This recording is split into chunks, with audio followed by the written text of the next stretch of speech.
प्रिय विद्यार्थियों, आज हम हिंदी विषय के अंतर्गत पाठ अध्यक्ष महोदय को पढ़ेंगे। इसके लेखक का नाम है श्री शरद जोशी। लेखक परिचय। प्रसिद्ध हास्य व्यंग लेखक श्री शरद जोशी का जन्म 23 मई सन 1931 को उज्जैन में हुआ था। लेखन की ओर इनकी रुचि विद्यार्थी जीवन से ही परिलक्षित होने लगी थी। साहित्य का निरंतर सेवा कार्य करते रहने वाले इस अप्रतिम व्यंग्यकार का 1991 में देहावसान हो गया। शरद जोशी नई दुनिया के परिक्रमा स्तंभ में सतत व्यंग्य लेख लिखते रहे। आप आकाशवाणी इंदौर में स्क्रिप्ट राइटर के रूप में भी कार्यरत रहे हैं।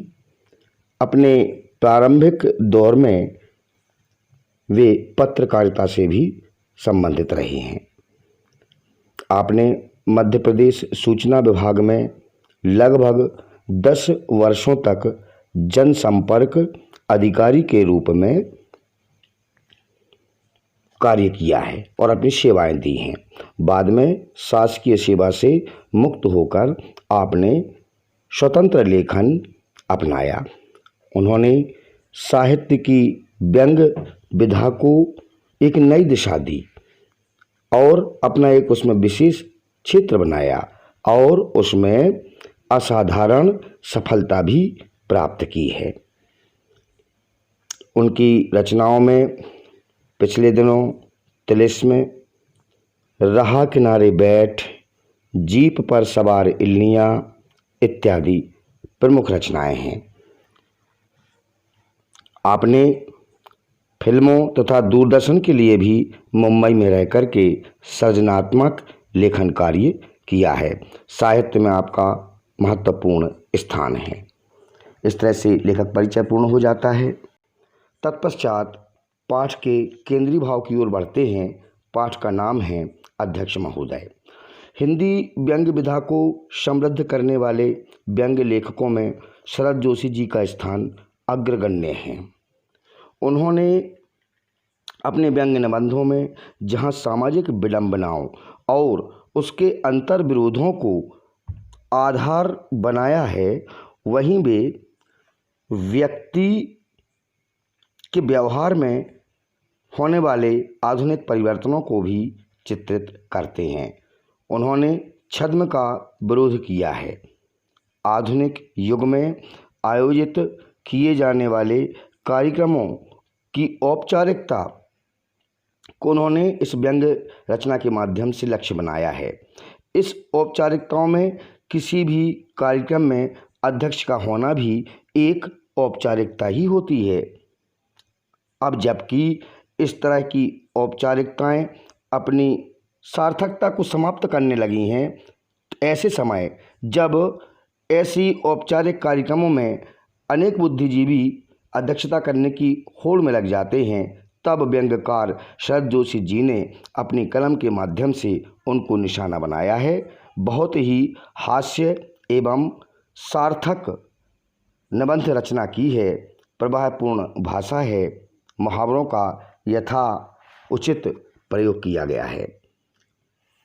इस तरह से लेखक ने अपनी इस व्यंग्य रचना के माध्यम से आधुनिक परिवेश में होने वाली औपचारिक कार्यक्रमों में अध्यक्षता की होड़ के प्रति अपनी कलम को चलाया है।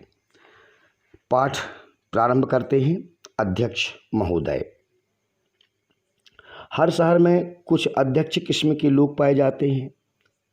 यह शहर के साइज पर निर्भर करता है कि वहाँ कितने अध्यक्ष हों। छोटे शहरों में 1 या 2 व्यक्ति ऐसे होते हैं जो हर कहीं अध्यक्षाई में लगे रहते हैं। इसका कारण शायद यह हो कि शेरवानी हर आदमी नहीं सिलवा पाता। जो सिलवा लेते हैं उनकी अध्यक्षता चल निकलती है। शेरवानियाँ या तो दूल्हों के लिए सिलती हैं या अध्यक्ष के लिए। पेशेवर अध्यक्ष के पास प्रायः 2 शेरवानियाँ होती हैं, एक उसमें ज़रूर काली होती है। 2 शेरवानियों से लाभ यह है कि अगर एक धुलने चली गई तो भी वे अध्यक्षता से इनकार नहीं करते, दूसरी पहन चले जाते हैं। सड़े टमाटर और अंडे फेंक कर दाद देने का रिवाज जब से चल पड़ा है, शेरवानियाँ धुलवाना हर मीटिंग के बाद फर्श घड़ी करवाने की तरह आवश्यक हो गया है। यूँ अध्यक्षों को शेरवानी धुलवाने का वक्त नहीं मिलता। मेरे शहर के पुराने अध्यक्षों की शेरवानियों से एक विशेष प्रकार की गंध आने लगी है, अध्यक्षता की गंध। यह गंध शेरवानियों से लगातार आती है और वे कस्तूरी मृग से मगन रहते हैं। अध्यक्ष के बारे में कहा जाता है कि वे चुने गए या बनाए गए होते हैं, पर असली अध्यक्ष ना बनाया जाता है ना चुना जाता है, वह पैदा होता है। नरगिस जब बेनूरी पर काफ़ी रो लेती है तब आप शहर में जन्म लेते हैं। एक शहर में एक पूरी पीढ़ी एक अध्यक्ष को या 3-4 अध्यक्षों के भाषण झेलती जीवित रहती है। लोग मरते जाते हैं और अध्यक्ष जीवित रह शोक सभाओं में बोलता रहता है। प्रायः अध्यक्ष गंभीर किस्म का प्राणी होता है या उसमें यह भ्रम बनाए रखने की शक्ति होती है कि वह गंभीर है। जिस शाम उसे अध्यक्षता करनी होती है वह 3-3:30 बजे से गंभीर हो जाता है। कुछ तो सुबह के 9 बजे से गंभीर हो जाते हैं। ठीक भी है, 9 बजे सुबह से गंभीर हो जाने वाला व्यक्ति रात के 8 बजे तक मनहूस हो जाता है, जो कि अच्छे अध्यक्ष होने की पहली शर्त है। अच्छा अध्यक्ष मनहूस होता है, बल्कि कहना होगा मनहूस ही अच्छे अध्यक्ष होते हैं। अध्यक्षता एक मर्ज है, लग गया यानी हमेशा के लिए। असली पेशेवर अध्यक्ष किसी सभा में तभी जाते हैं जब वे वहाँ अध्यक्ष हों। वे भीड़ में नहीं बैठ सकते। वे जब निमंत्रित किए जाते हैं यह मानकर चलते हैं कि वे अध्यक्ष होंगे। जिन सभाओं में यह घोषणा नहीं होती कि अध्यक्ष कौन होगा उसमें भी आते हैं और आगे की पंक्ति में यों भोले बनकर बैठ जाते हैं जैसे महज श्रोता हों। जब उनका नाम प्रस्तावित होता है वे आश्चर्य करते हैं और तकल्लुफ प्रदर्शन कर बाद में अध्यक्ष बन जाते हैं। बनाने वाले जानते हैं कि वे अध्यक्ष बनेंगे और वे जानते हैं कि उन्हें बनना है। हर सभा में जब तक माइक और अध्यक्ष फिट नहीं होते सभा ठिठकी रहती है। माइक के सामने एक अध्यक्ष फिट किया जाना जरूरी है। 50-100 वर्षों बाद तो अध्यक्षता इतनी विकसित हो जाएगी कि खुद माइक वाला अपने साथ अध्यक्ष लाएगा और मंच पर फिट कर देगा। अध्यक्ष बनने वाले कई तरह से अध्यक्ष बनते हैं। कुछ चौंक कर अध्यक्ष बनते हैं, कुछ सहज अध्यक्ष बन जाते हैं, कुछ दूल्हे की तरह लजाते मुस्कुराते अध्यक्ष बनते हैं, कुछ यूँ अध्यक्ष बनते हैं जैसे शहीद होने जा रहे हों, कुछ हेडमास्टर की अदा से अध्यक्ष बनते हैं। अध्यक्षता करता अध्यक्ष प्रायः हर 5वें मिनट पर मुस्कुराता है। ऐसा वह तब करता है जब इसकी कोई वजह नहीं होती।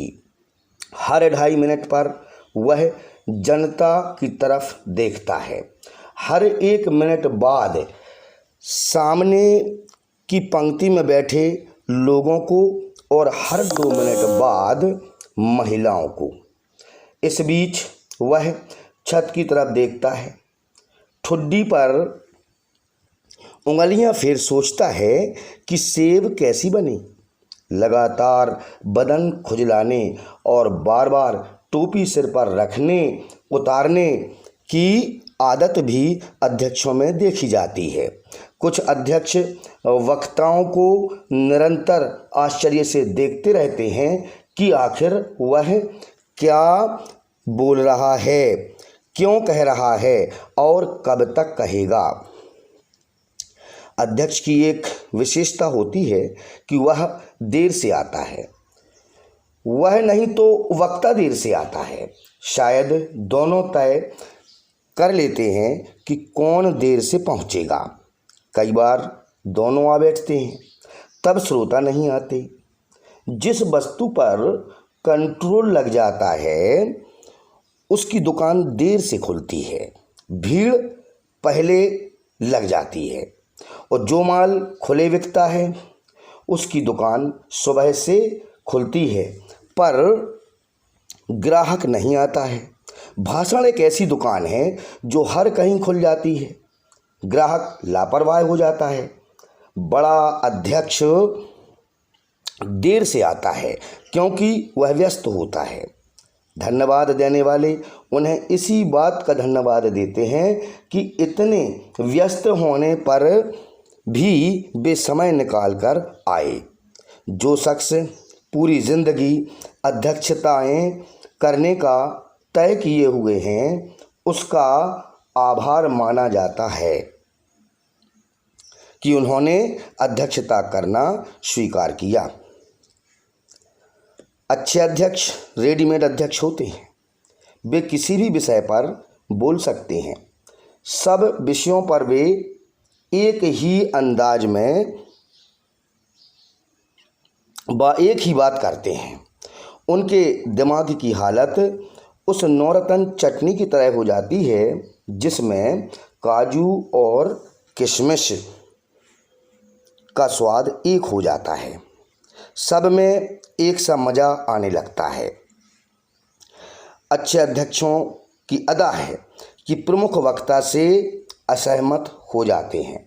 जैसे वक्ता ने अपने भाषण में कहा कि अभी रात है, तो अध्यक्ष महोदय अपने भाषण में कहेंगे कि अभी मेरे विद्वान मित्र ने कहा कि समय रात है। और एक तरह से कहा जा सकता है कि रात है। हो सकता है कि आप में से कुछ लोग इस बात को मानते हैं कि रात है, मगर फिर भी एक सवाल हमारे सामने आता है कि क्या यही रात है और इसे रात कहना ठीक होगा। वक्ता महोदय मुझे क्षमा करें, यह उनका दृष्टिकोण हो सकता है कि अभी रात है, और हो सकता है कि अपनी जगह ठीक भी हो। फिर भी एक दूसरा सवाल मेरे सामने उठता है, क्योंकि अगर हम किसी समस्या पर विचार करने चले हैं तो उसके सभी पहलुओं पर ध्यान दिया जाए। तो जैसा वक्ता महोदय ने कहा कि रात है, मैं इसी सिलसिले में कहना चाहूँगा कि हमारी भारतीय संस्कृति में आप कोई ग्रंथ उठा लीजिए, गीता, रामायण, कोई ग्रंथ उठा लीजिए, रात की एक परिभाषा दी है।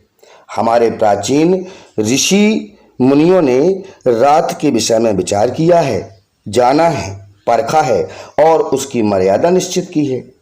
मैं पूछना चाहूँगा कि हमारे प्राचीन भारत में रात नहीं होती थी? जी नहीं। जो लोग ऐसा कहते हैं मैं उनसे सहमत नहीं। यदि सूर्य हमारे देश में पहले उगता है तो रात भी यहाँ पहले होती है। इस मामले में भारत सदैव पश्चिम से आगे रहा है। ठीक है, मैं मानता हूँ कि समय बदला है, परिस्थितियाँ बदली हैं और जो बात कल थी वह आज नहीं है। फिर भी एक समस्या हमारे सामने खड़ी होती है कि क्या यह रात है? यह सच है कि सूरज डूब गया है और अंधकार है, पर यही तो पर्याप्त आधार नहीं कि हम कह दें कि यह रात है। दृष्टिकोण में अंतर हो सकता है। आप कुछ सोचते हैं, मैं कुछ सोचता हूँ, फिर भी एक बात हमें माननी होगी और मैं इस पर जोर देना चाहूँगा कि आज आप देश की स्थिति देख रहे हैं। जो कुछ हो रहा है हमारे सामने है। ऐसी स्थिति में यह कहना कि रात है, क्या समय के साथ न्याय करना होगा? आप इस पर विचार करें। यह प्रश्न आज हम सबके सामने है कि क्या, जैसा कि हमारे सम्मानीय वक्ता महोदय ने कहा, यह रात है, और अगर एक बार मान भी लिया जाए कि यह रात है, तो मैं पूछना चाहूँगा कि दिन क्या है? शायद आप परेशान हो जाएंगे कि यह क्या सवाल खड़ा हो गया, पर यह सवाल है। आज देश के सभी सोचने समझने वाले बुद्धिजीवियों के सामने यह सवाल है कि क्या आप इस वक्त को रात कहेंगे? मेरे कहने का तात्पर्य यही है कि हम बात को ठंडे दिल से सोचें और सभी पक्षों पर विचार कर निर्णय लें। मैं वक्ता महोदय का आभारी हूं कि उन्होंने अपने ओजस्वी भाषण में यह कहकर कि इस समय रात है, एक अत्यंत सामाजिक और गंभीर समस्या की ओर हम सबका ध्यान खींचा है और हमें यह सोचने के लिए मजबूर कर दिया है कि क्या यह रात है। अंत में आप सबकी ओर से वक्ता महोदय को धन्यवाद देता हूँ, उनके आज के विचारपूर्ण और सारगर्भित भाषण के लिए, और मैं आभारी हूँ आप सबका कि आपने मुझे अध्यक्ष बनाया, यह सम्मान दिया और शांतिपूर्वक सुना। इतना कहकर मैं सभा की कार्यवाही समाप्त घोषित करता हूँ, क्योंकि अब रात काफ़ी हो गई है। धन्यवाद। उसके बाद अध्यक्ष महोदय मुस्कुराने लगते हैं। गंभीरता का जो बांध उन्होंने सुबह 9 बजे से बांधा था, एकाएक टूट पड़ता है और वे मुस्कुराते हैं। धीरे धीरे सभा भवन एक विचारहीन दिमाग की तरह खाली हो जाता है। सब घर चले जाते हैं। अध्यक्षता करने के बाद अध्यक्ष सुख की नींद सोता है। नए नए अध्यक्ष घर जाकर पत्नी को बताते हैं कि आज क्या हुआ और अपना पूरा भाषण दोहराते हैं, पर धीरे धीरे पत्नी भी नगर के सामान्य नागरिकों की तरह बोर होने लगती है और नहीं सुनती। फिर वे भी चुप रहने लगते हैं। देर रात तक अपने भाषण पर खुद मोहित हो सो जाते हैं। उस उम्र तक उसकी बौद्धिक नपुंसकता अहम में बदल चुकी होती है। वे जानते हैं कि यह रात है, पर फिर सुबह होगी, फिर कोई उन्हें अध्यक्षता के लिए बुलाने आएगा। आता भी है, आएगा नहीं तो जाएगा कहाँ? आइए अब हम अध्यक्ष महोदय पाठ में आए हुए कुछ कठिन शब्दों के अर्थ को समझ लें। साइज अर्थात आकार, पेशेवर अर्थात व्यवसायी, बेनूरी अर्थात बदसूरती, मनहूस अर्थात अशुभ,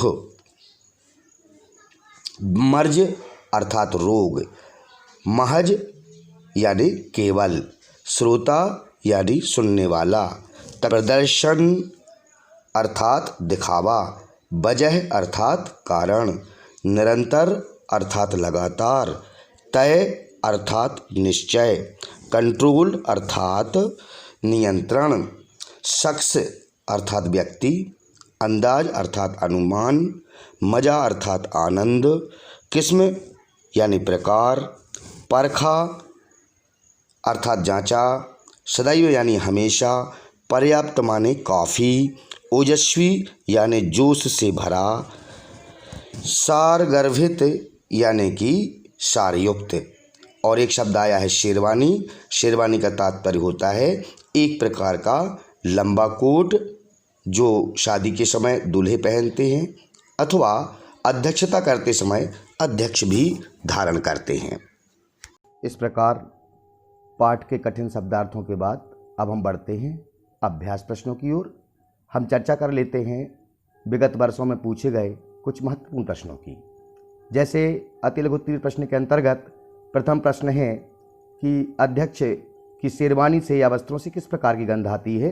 तो साधारण सा उत्तर है, जैसा कि पाठ में पढ़ा है, कि अध्यक्ष के वस्त्रों से अध्यक्षता की गंध आती है। इसके पास दूसरे प्रश्न की ओर बढ़ते हैं। रेडीमेड अध्यक्ष किसे कहते हैं। जैसा कि आप जानते हैं रेडीमेड का तात्पर्य होता है तैयारशुदा, जो तैयार हो, अर्थात ऐसे व्यक्ति जो अध्यक्षता करने के लिए किसी भी समय सदैव तैयार रहते हैं, उनको रेडीमेड अध्यक्ष कहा जाता है। और इसके बाद एक और ऐसा प्रश्न है जो परीक्षाओं में आता रहता है, पेशेवर अध्यक्ष किस प्रकार के वस्त्र पहनते हैं। तो आपने पाठ में देखा है जो अध्यक्ष पेशेवर होते हैं वो शेरवानी जरूर धारण करते हैं और शेरवानी का रंग काला जरूर होता है। इसके पश्चात एक सबसे महत्वपूर्ण प्रश्न लघु उत्तरीय प्रश्न के अंतर्गत आता है, अच्छे अध्यक्ष की विशेषताएं। तो संपूर्ण पाठ में हमने अच्छे अध्यक्ष की बहुत सारी विशेषताओं का अध्ययन किया है। उनमें से कुछ प्रमुख विशेषताएं, जैसे नंबर 1, अध्यक्ष मनहूस किस्म का प्राणी होता है। नंबर 2, अध्यक्ष रेडीमेड होता है। नंबर 3, अध्यक्ष अध्यक्षता करने के लिए किसी भी समय तैयार रहता है। नंबर 4, अध्यक्ष प्रमुख वक्ता से सदैव असहमत रहता है किंतु बाद में उसकी प्रशंसा जरूर करता है। नंबर 5, अध्यक्ष अपनी अध्यक्षता के कारण स्वयं पर मुग्ध रहता है। इस प्रकार से हम एक अच्छे अध्यक्ष की और अन्य भी विशेषताएं इसमें जोड़ी जा सकती हैं। एक प्रमुख प्रश्न इस पाठ के अंतर्गत, अच्छा अध्यक्ष प्रमुख वक्ता से असहमत क्यों रहता है। तो इसका उत्तर भी बहुत सरल है। इसमें लिखना है कि अध्यक्ष अपनी श्रेष्ठता सिद्ध करने के लिए प्रमुख वक्ता से सदैव असहमत रहता है। वह अध्यक्ष के विचारों को काट कर या उनका विरोध करके सामान्य जनता की तरफ इस बात का संदेश देना चाहता है कि वही सर्वज्ञ है, वही सब कुछ जानता है। इस तरह से वह प्रमुख वक्ता की बातों का विरोध करके स्वयं को श्रेष्ठ सिद्ध करने का प्रयास करते हैं। जैसा कि लेखक ने बताया है कि प्रमुख वक्ता एवं अध्यक्ष दोनों कभी समय पर नहीं पहुंचते, अर्थात दोनों एक दूसरे के अंतर विरोधी होते हैं। इसके साथ साथ प्रमुख वक्ता अध्यक्ष के द्वारा बाद में सम्मानित भी किया जाता है। अध्यक्ष उसकी प्रशंसा भी करता है, पहले बुराई करता है और बाद में प्रशंसा करके चाटुकारितापूर्ण बातें करके उसको प्रसन्न भी कर देता है। तो इस तरह से अध्यक्ष प्रमुख वक्ता से असहमत होकर के स्वयं को सही सिद्ध करता है, स्वयं को सर्वज्ञ सिद्ध करने का प्रयास करता है।